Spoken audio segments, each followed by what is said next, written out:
فبأي آلاء ربكما تكذبان 5 وقت فرض نمازیں مسجد میں جا کر جماعت سے ادا کرنا. اللہ اکبر. میرے بھائیوں، صحیح حدیث میں اس کا ذکر موجود ہے.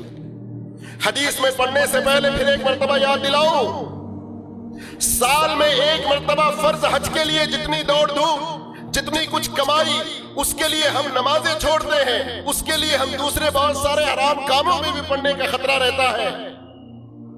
لیکن وہ نماز جو حج سے پہلے فرض ہے ہمارے اوپر، جو دن میں 5 مرتبہ فرض ہے، اور ہر مرتبہ مرد آدمی مسجد میں جا کر جماعت سے ادا کرے تو پورے ایک حج کے برابر کا ثواب پا سکتا ہے.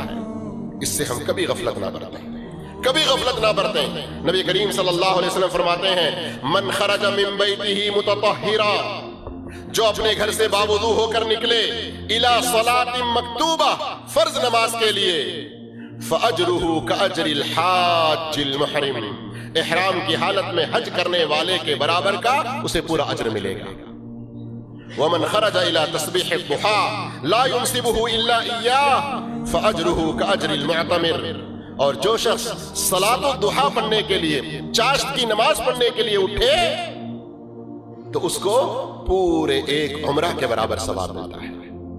اب آپ غور کریں، اگر آپ روزانہ 5 وقت فرض نمازیں مسجد میں باجماعت ادا کریں اور روزانہ کم سے کم 2 رکعت چاشت کی نماز پڑھیں تو روزانہ 5 حج کے برابر اور 1 عمرے کے برابر کا ثواب پائیں گے.